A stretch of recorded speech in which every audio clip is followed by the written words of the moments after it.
Alrighty, so welcome back to this chess video, everyone. So here we have a 1600 opponent. I'll type good luck, and we'll begin. I think I'll probably play the Caro-Kann. I'm going to try and mix it up with the series, and ideally play different openings in different videos. I don't want to just have the same repertoire over and over. We'll try and make this instructional for everyone. So it's the main line. They do trade, okay. That's fine. This is also a pretty solid idea. It's become a little bit more popular recently. I won't discuss as deeply as I did in the first video because this is a 10-minute game rather than a 15 plus 10. But it's still rapid, so we have plenty of time to discuss and think. Our opponent's moving kind of quickly too. So let's see here. They can castle either way, but they're almost certainly castling kingside where it's safer. Probably play pawn c3 at some point. I don't see a reason why I shouldn't just develop. I think knight d7 is probably best. Queen c7 was also playable. I don't think I want to commit my queen this early in the game, though. I'd much rather place my knight here.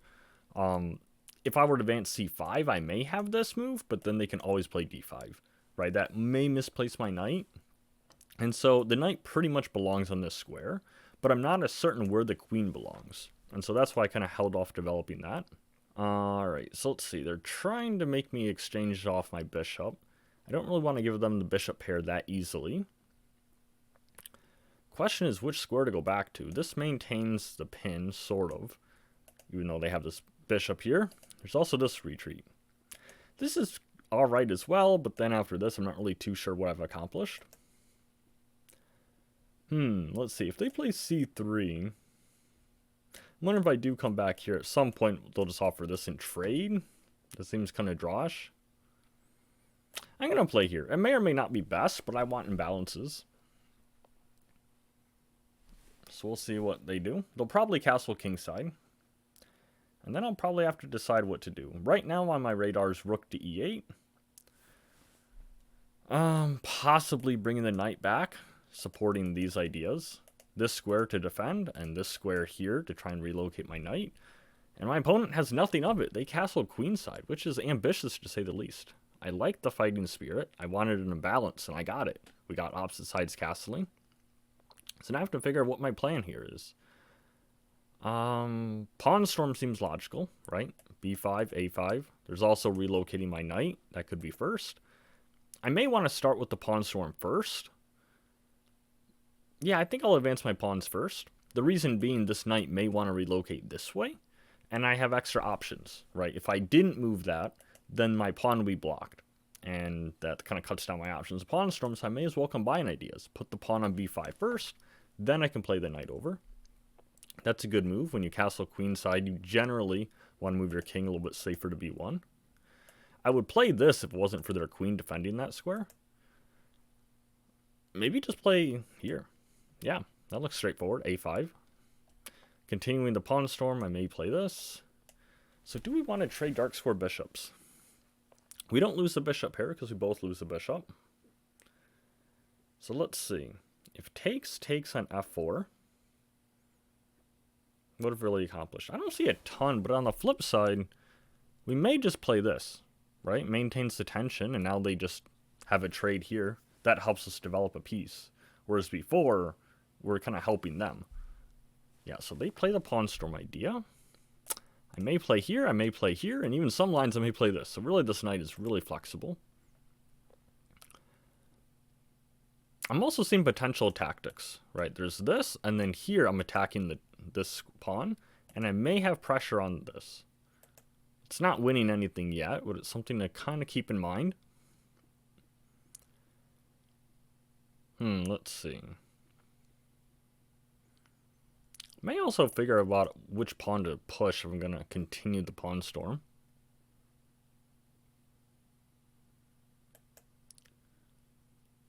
You know, I think I do actually like this here. Because even though we're not winning anything outright, it's provoking them to move. And that's going to weaken their position. It's going to force either this or this. And in either case, we have pawns to meet this. Our goal, because it's opposite sides castling, is open up their king. Okay, so they play that. That's Solid. And so I'm thinking if they go here, I think that opens up their position way too much. Maybe they can try this. I kind of like that, though. If we come back and say we're fine, I don't think there's really a ton to calculate here. Some positions you really have to, and other positions seem kind of almost playing themselves. Get a good intuition of what to do. It's also worth noting they can't really take because there's this check first, and then I may take with the rook, and then we have a lot of open lines on their king. Same problem if they push, but they'd also get possible weaknesses as this is now a hole. They probably have to sit here with this pawn. Let me take... Maybe this is best? I'm not sure. Sometimes they have this, but then I have this open file for the rook.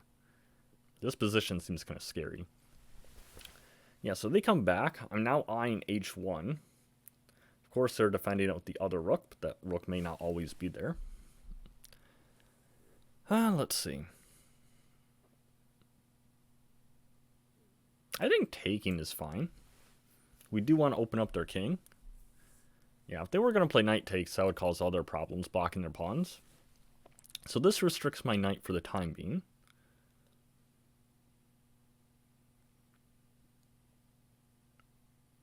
I may just double rooks on the A file. We're about halfway through the game. I've used roughly half my time. Where I move 18, I have a little bit over half my time. So I'm moving about the pace I should. They're just slightly quicker here. Part of that is the commentary, but we're doing all right. I'm trying to think what square I should have my rook. If I put it here, right, it's a dark square. They have a light squared bishop only. So that means less chance that they'll be able to attack me. Same thing here. I'm trying to see really which one is more dangerous of all these squares. This doesn't seem to do much, and it's a light square. There might be potential tactics long term. I could also do this, but that seems sort of passive. There's not really pressure on this. So what's the point of having the rook only here? I think I'll go really deep into their territory, enter possible threats of this. I am almost certainly expecting this move, and then I can just go here. Okay, so I was not thinking that. It's a logical idea.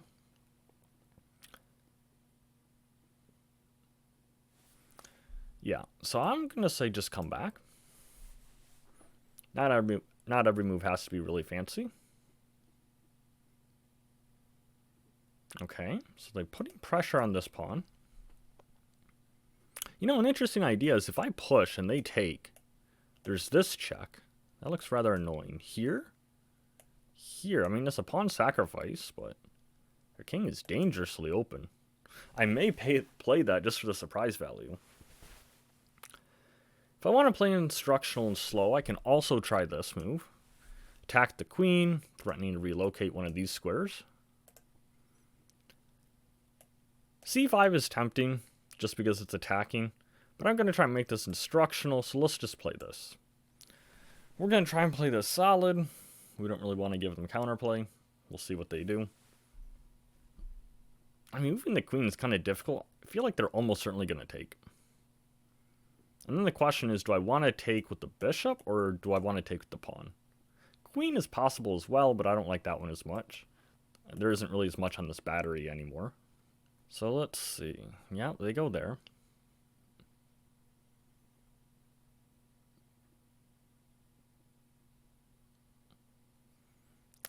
I think I want to try bishop, because I want to keep this file open.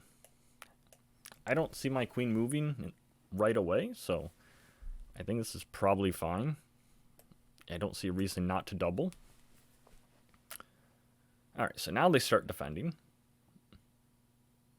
Can I just play queen to a7? I have to be a little careful, because if I trade too much here, we may have a back rank problem. Let's see, let's start calculating. If we play here, I don't know what move they play to defend. Let's just say they pass. We take, they take, we take, they play this check, we have to capture back, we lose our queen. Right, so we have to be a little careful. That's the idea that I'm trying to be wary of. Let's go here because I don't have to cash in right away. And there might be potential ideas here.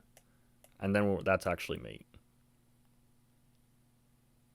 That looks pretty good. I've used a little bit of time here, and where I moved 23. So I'm a bit lower on time. May need to commentate slightly less, but I like the instructional value here. Okay, so they do defend against b3, so I don't have sacrifice here, and they're also threatening checkmate ideas. I probably just want to create a luft. Have anything here dangerous, I just come up. Keep my king safe. Let's see.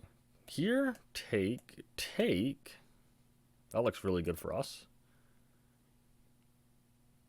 If I go here, what if they play this? Take back, check, here. I don't see enough for the sacrifice queen. Yeah, so they just go there. They may try a discovered move with the knight, and then they're defending this an extra time.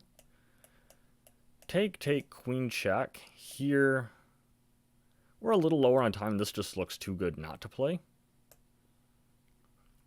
They may try this at some point and then threaten back rank ideas. That'd be a little worrisome, but I think we're fine here.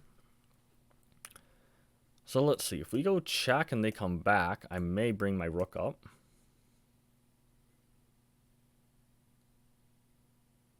Yeah, that looks fine. I mean, they go king here. Rook is coming in with really dangerous effect. They pretty much had to block. Now, if I go rook here as originally planned, they can trade. I could also gang up on this because this knight is pinned. That's kind of tricky. Could also improve my bishop to somewhere. Don't really know what square that would be. Let's just go here. Yeah, we'll flex the pin. Can't take because the pin. So we're just adding pressure, trying to win the pawn. Maybe they defend it. Yeah, so they do defend it. Be a little careful with my queen. I don't want to get it trapped. If take, we don't have enough. Seems like our attack is kind of ending. I kind of wanted more out of this. I may just play this. The idea to tie down their knight. If they play here, I know they're pinned, but like if this comes up, then knight here. Then I can maybe swing my queen out here or something, attack from the other flank. Not entirely sure yet. We only have 2 minutes too, so I should probably speed up a little bit.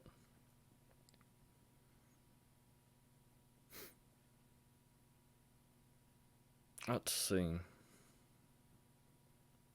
We got him thinking, so that's good. I do need to catch up on the clock.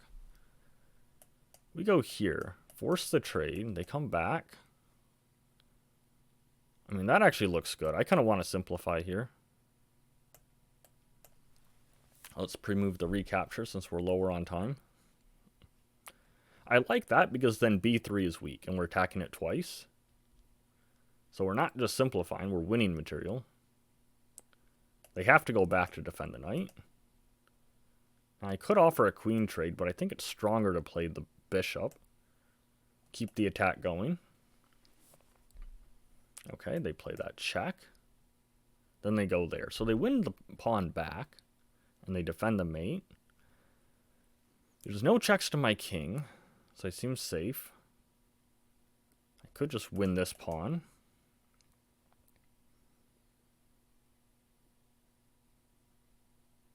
I mean, that looks pretty decent. There's also this that I was considering. Maybe threatening this. King here. Yeah, there's still nothing because they trade queens. Let's just take here. I don't want to spend too long on this because I only have about a minute left. They're 5 minutes.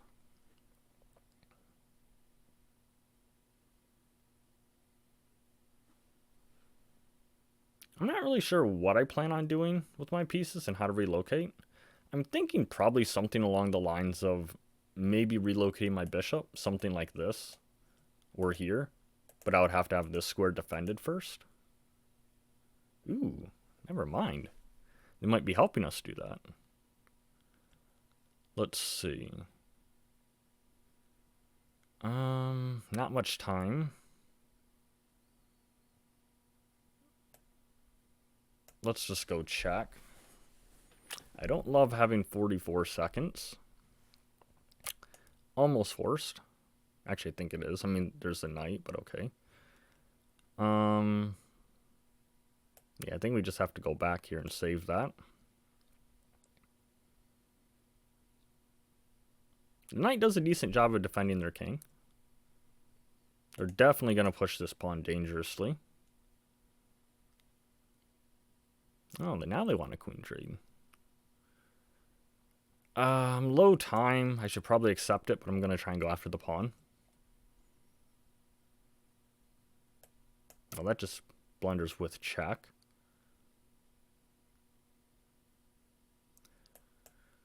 Let's repeat. Now they want to trade. Okay, I'll do that.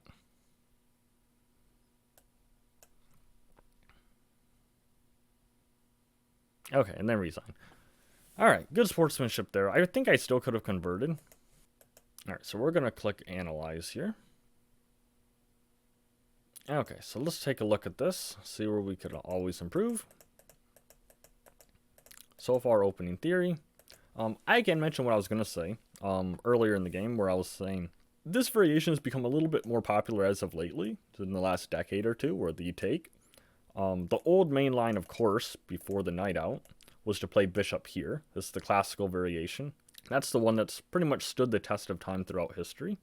But knight f6 is pretty solid as well. I know Anatoly Karpov used to play this a lot back in the day. We have this exchange here. Knight f3 is the main move. And all this is still pretty solid, I think. Usually I see bishop d3 instead. The reason why we bring out that bishop first is because then it helps prepare castling.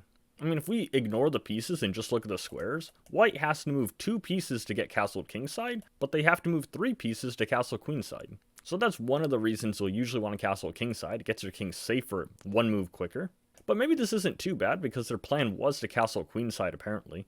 I don't know if that's really a great plan here, but at least it's a consistent idea. So they break the pin, I choose to castle. Queen d2, and I don't think we've had any inaccuracies yet. And they put the question of the bishop.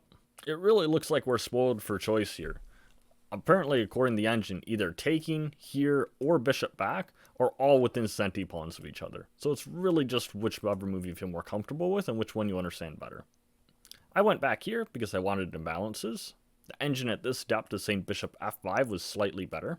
And now they castled queenside, which, yeah, I think that was probably one idea where they went wrong. Maybe to create imbalances, but it's not the usual move to play. Now, I played b5. Apparently, that was a missed opportunity. I can actually cash in and win this pawn. Well, that's a variation I need to look at in my analysis here, because if takes, there's this very often trap, and then you get the bishop trapped. But here, I don't have to look too much further. This is mate in 1. I did not see that. That would have been a really nice find in the game. So really, that was just a free pawn, which is probably the reason they give this double question mark move. Apparently, it's not the only winning move, although this is definitely decisive. Knight b6 and rook e8 were just developing moves that are still over +1 in favor of black. So there's multiple ways to play it. You don't have to cash in immediately. The pawn storm continues. The engine prefers knight here first. And the reason why is because the engine likes d5. And if I have a knight on b6, it's actually preventing them from playing d5. Both of us are missing that, so it's going to say a missed opportunity for both of us. And so I do find it 1 move later. Story of my life. At least this time it's the best move. They advance g4, and the computer is not a fan of this, but I think it's in the spirit of the opening. Computer just believes that capturing here was best, but I think g4 is one of those fairly solid ideas that maybe computers can be a little bit misleading by giving that move a question mark. Alright, so I chose to capture, and then played the queen here. I do successfully provoke b3, which is the best move according to the engine. Try and slowly add pressure to their position. Going back 1 move, I did mention in the game that knight here would cause different problems. One main problem is now knight a4 is a threat, threatening this square. The difference is that if the knight was here, they could fight for control of that square via e4. But yeah, subtle nuances. The engine also did slightly prefer a captures rather than f captures here. I think they're both risky, and we're only talking a few centipawns either way. But alright, so I go here, try and double rooks. This was the best move. So before we get to the doubling rooks, I have to see, how good was c5 exactly? Because I was tempted to play it, but I don't think it's objectively good. Yeah, and the computer calls that a mistake. It would have been maybe entertaining to play, but with lower time, and me trying to make this instructional, not a bunch of unnecessary fireworks that are unsound, it's probably better that we played it the way that we did. If they were to capture here and allow this check, king b2, And white is actually winning here because they're attacking the rook. And if I take time out to defend it, then they catch me with this bishop move. And so I really just have to move the rook back. But then my knight hangs. And this isn't a solution either because they can trade here and then I lose the rook. So everything is unsound and falling apart. Now returning to the game, we played knight d5. That is best. They do capture. We capture with bishop, which is also best. I want to see how much worse that pawn move was compared to our move. And so there's one move that makes this pawn move a mistake, and that is rook to c7. Support from the queen is really helpful. If it wasn't for that one move, black is like -1 here. But because of that rook move existing, we're only about half a pawn better. So bishop was the way to play it. I double rooks on the a file, and I really like our attacking pressure here. Yeah, the engine's giving like -4. We just have a really strong attack. I went here, and then b4 right away was even stronger. As you recall, I played the rook here first, then played it. I think this has the drawback of kind of corralling my own queen a bit more. I kind of would love to have this rook not there. It feels like my attack is ended, and I'm trying to untangle. King here, now I'm very happy to try and trade off the rooks. My attack continues. They go there, I win the pawn. This was a nice find by my opponent, and luckily this was the best move, so sometimes you don't overthink it, you just take the hanging pawn. Now I like my choice of giving the check. Apparently queen g2 is even better on account of the pin to their queen, which pretty much freezes their pawn in place. But I played this check, which is also good. They move over, and I think as long as I don't blunder material, we should be fine here. It's a really difficult position to hold. It's like -7. I trade queens because I'm under 30 seconds at time, otherwise I may keep them on the board. Bishop f3, and this is where they resigned. It's nice of them to make us not have to prove it, but I do think I can probably convert this. My idea was to soon fix the pawn weakness by playing this, and then our bishop can go after it. And it's not just the one pawn, we're also going to go after this, and I think they're just down too much material. Those two pawns drop, then we'll just have way too many passed pawns. But I thought they played a pretty good game overall.